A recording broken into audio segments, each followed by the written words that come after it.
Tropical cyclone Dikeledi is currently impacting Mozambique. To ensure you never miss an update, please subscribe with notifications enabled.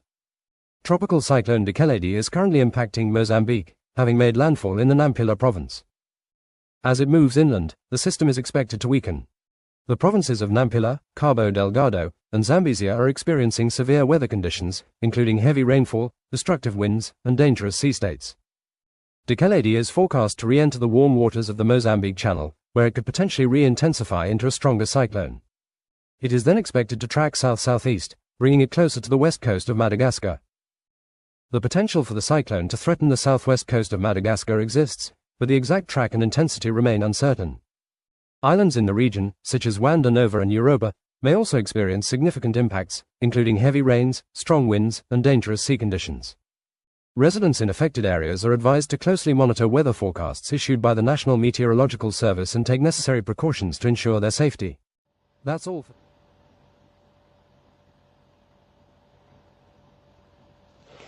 Our last story for the day is from Mali. The West African country's military junta has tightened their grip on foreign companies that are mining gold.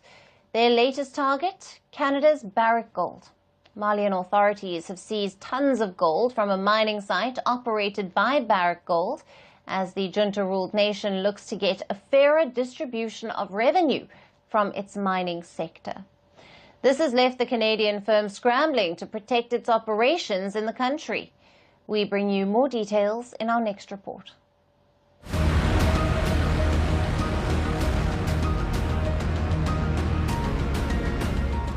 In the world's third largest gold producer, Africa, the precious metal is seen as a symbol of wealth, power and majesty. It is also seen as a means of exchange should a country's currency collapse. Many countries in the continent, such as Mali, Ghana and DR Congo among others, have seen companies from the West set up their mining operations to get hold of this difficult-to-extract metal whose prices have increased in recent months. But a growing anti-West sentiment, especially in the West African country of Mali, has made it difficult for foreign mining companies to operate. Ever since the military came to power in Mali, it has been demanding a greater share of revenues from the Western mining companies by negotiating new contracts. This is to bolster its government revenues as prices of the precious metal rally to record highs, and its latest target is a Canadian company called Barrick Gold. Authorities in Mali, Africa's second largest gold producer, have started enforcing a provisional order to seize gold stock at a mine operated by Barrick Gold.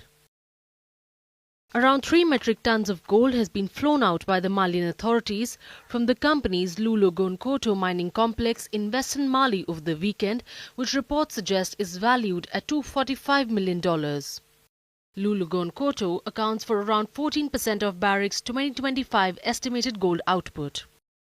This prompted the company to suspend mining operations in Mali's Loulo and Gounkoto mines on Monday. In its letter to the Malian government, Barrick said the seizure of the gold meant it was no longer covered by Barrick's insurance. The company added that it was awaiting official confirmation of the proper receipt by Malian Solidarity Bank, a government entity. The seizure of Barrick's gold followed a warning letter to the Canadian company earlier this month from a judge in Mali that said 3 tons of gold would be seized. Mali's economy ministry also claimed that 2 mines operated by Barrick in the country owed a total of $5.5 billion to the government, a much higher figure than previously estimated. To be sure, the company owns 80% of the mining complex in Loulo-Gounkoto, with Mali government owning only 20%. However, this is not the first time that the Canadian company has come under fire from the military-led authorities in Mali. Barrick Gold and Mali have been at odds with each other since 2023 over a contract based on new mining rules. The row has escalated several times, with Mali detaining 4 senior executives in November and issuing an arrest warrant for Barrick Gold CEO Mark Bristow in December for charges of money laundering. Reports suggest that Mali, which has struggled for years with jihadi violence and high levels of poverty and hunger, had previously demanded about $500 million in unpaid taxes from Barrick. But the company denied any wrongdoing and said it had paid Mali $85 million in October.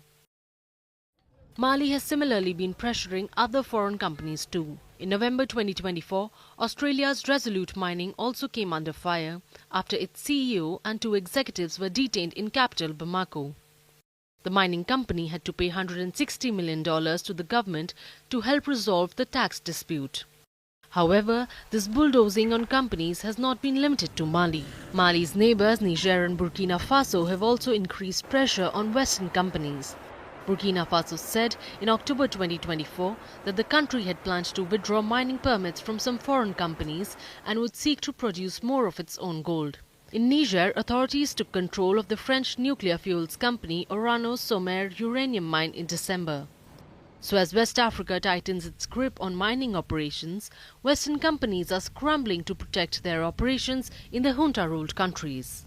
Japan's highest peak, Mount Fuji, is treasured by Japanese people, attracting many local and overseas tourists due to its breathtaking beauty. It's also an active volcano. It hasn't erupted in 300 years. But officials say when the mountain blows, volcanic ash could paralyze wide areas, including Tokyo. A report done 5 years ago says over 10 centimeters of volcanic ash could settle on the ground in greater Tokyo areas depending on the wind. This simulation shows what the capital could face. The estimate is based on Mount Fuji's last major eruption in the early 1700s, or Japan's Edo period. Fuji spewed huge amounts of ash during the 16-day eruption, covering about 1.7 billion cubic meters. It takes just 0.5 millimeters of ash accumulating on train tracks to bring rail services to a halt. And if ash gets into aircraft engines, planes may be unable to fly. The ash also could leave cars and other vehicles useless, delivering a blow to the logistics sector. This purification plant supplies drinking water to the Tokyo area. Officials are devising measures to reduce the risk to water quality from ashfall. These are wires to support the sheet. He says a cover will be placed over them to stop ash getting in if an eruption occurs. We want to have easy-to-understand information as quickly as possible from forecasters so that we can do it right away if necessary. The Meteorological Agency has launched a panel to forecast ashfall and assess the impact of an eruption. The topic under discussion is if predictions can be issued for how much volcanic ash a major eruption of Mount Fuji or other active volcano may release. The agency says it's considering whether to establish a new warning level based on a scenario of over 3 centimeters of ash falling. But others said it won't be easy to accurately forecast the amount of volcanic ash or where it will fall, and more discussions are needed. Fujii Toshitsugu is chair of the meeting. Society today depends on cars or airplanes, and an eruption will result in unprecedented disasters. We have to discuss what kind of data need to be conveyed to the public. The panel plans to wrap up their discussions by March on how to prepare if Mount Fuji erupts. Russia launched dozens of missiles and drones at the Ukrainian energy sector, ramping up a months-long bombing campaign at a precarious moment of the war in Ukraine. Ukrainian President Volodymyr Zelensky claimed that Russia has launched more than 40 missiles and over 70 drones in an overnight attack that targeted Ukraine's energy infrastructure. Zelensky claimed that of the 40 missiles launched by Russia, at least 30 of them were destroyed.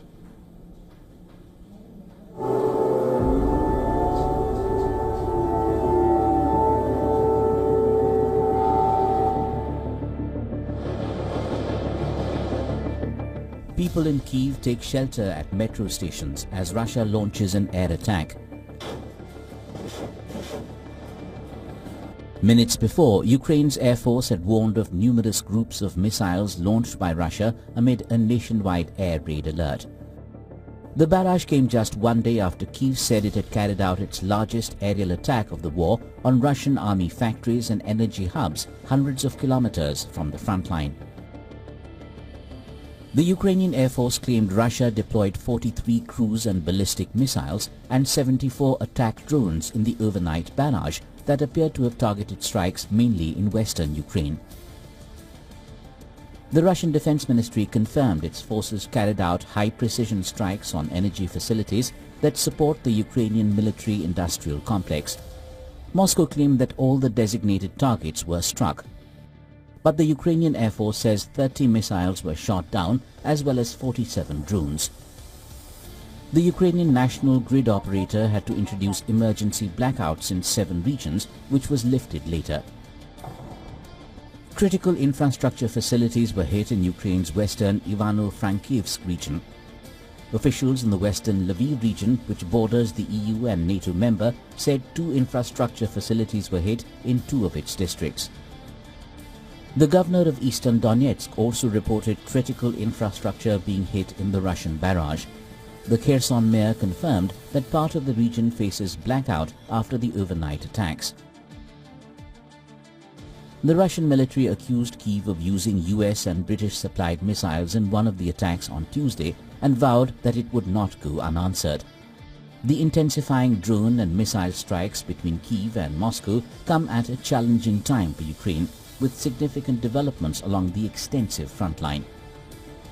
In the northern Kharkiv and eastern Donetsk regions, Russian forces have leveraged their superior manpower and resources to make steady progress at several critical points.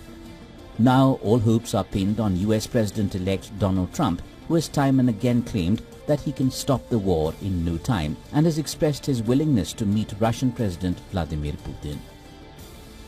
Bureau Report, WION, World is One.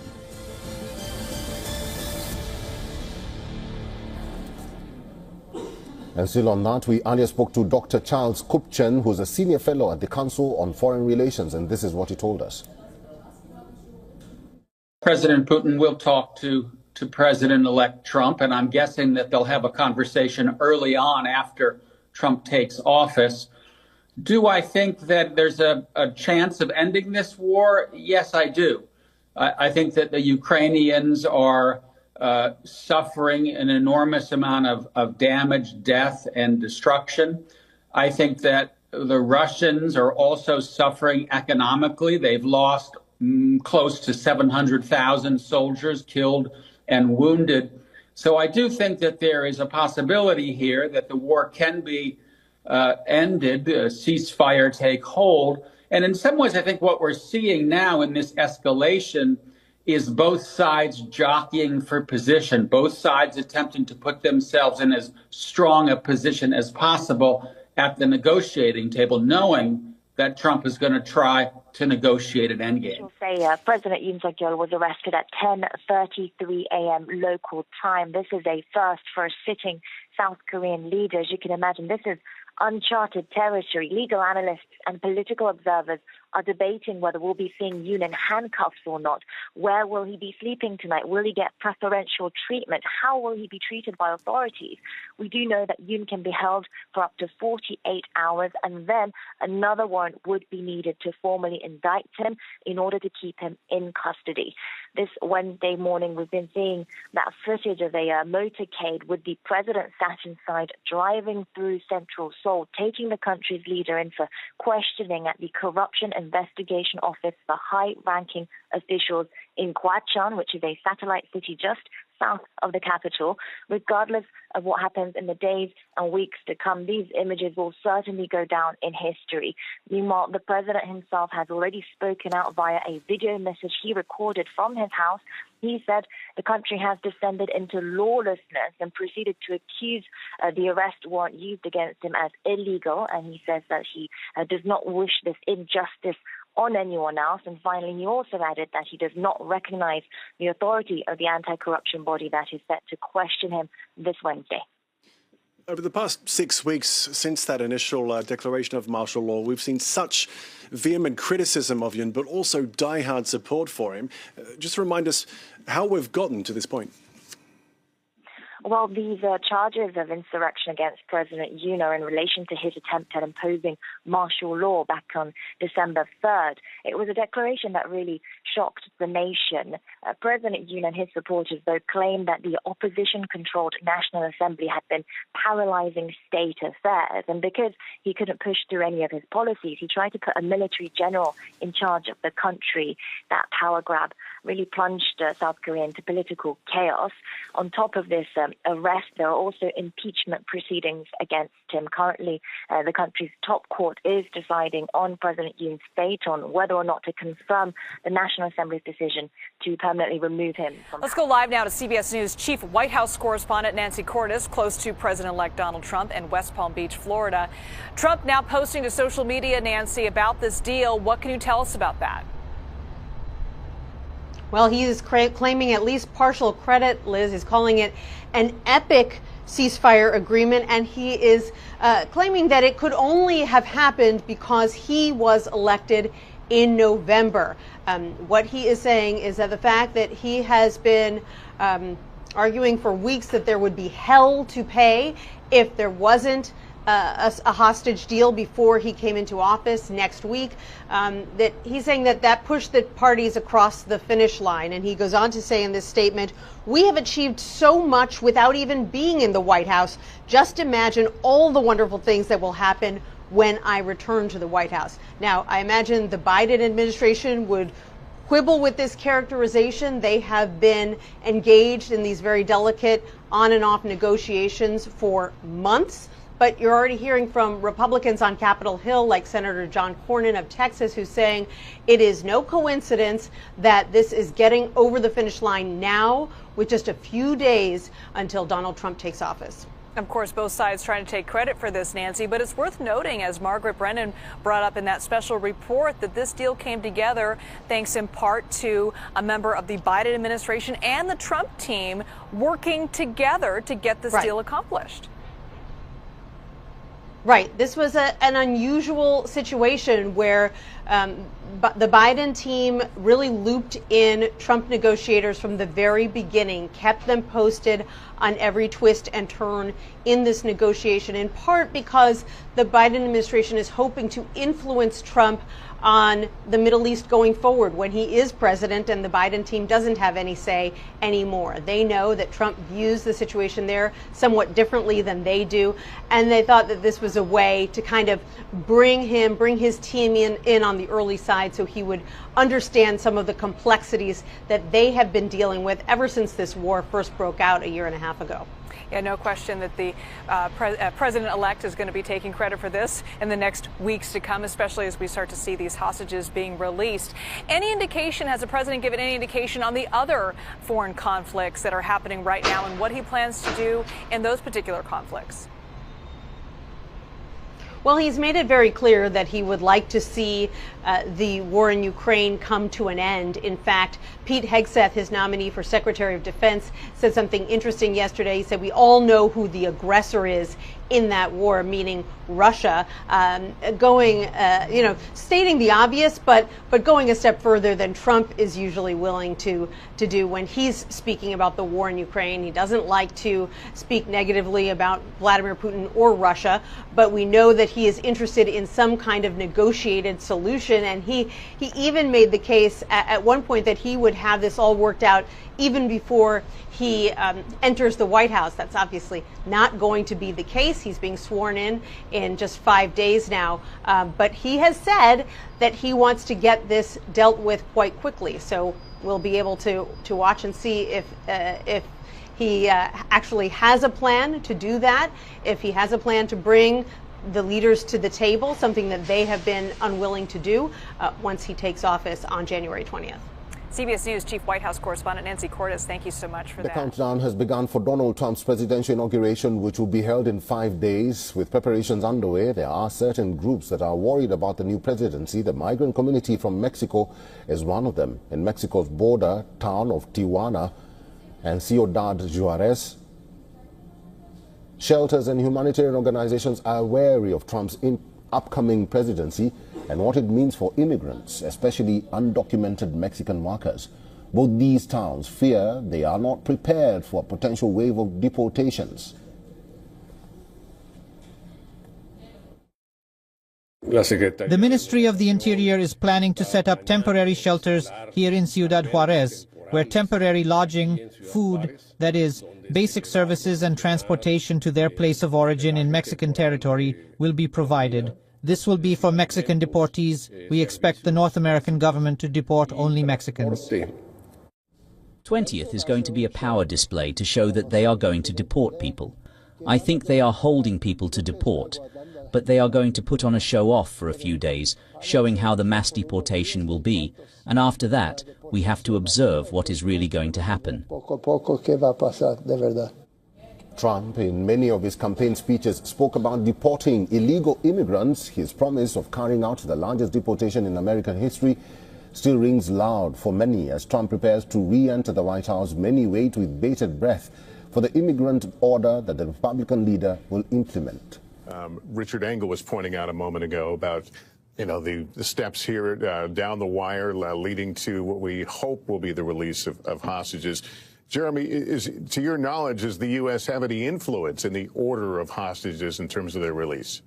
Yes, I think a major issue has been which categories of individuals will come out during which phases. And as you said earlier, it's kind of a complicated deal. This isn't a great deal. I mean, let's just be clear. This is actually quite a bad deal because it separates the hostages into at least two categories, those who will be released in the first phase and those who will have to wait some 42 days until the second phase is achieved. The second phase would be achieved when IDF redeploys out of Gaza completely. The first phase is kicked off when there's a ceasefire. But for there to be this 42-day lag, as we've seen over the past 460 days, events can intervene, Lester, and that can create uncertainty, doubt. And if, for example, I'm just going to take an example, if Keith Siegel is brought home tonight, and if Sagid Dekel-Chen is brought home to his father, Jonathan, and the rest of their family, but Idan Alexander is not brought home to the Alexander family, this is not mission accomplished. In no way, shape, or form is this mission accomplished. And likewise, the remains of the Americans who will be left behind in a phase one, there's no finishing this job until all of them are home. And I think the American mediators have been pressing the case of the Americans. They have been pressing the case even of those who have been murdered. And it's absolutely critical that we get all Americans home.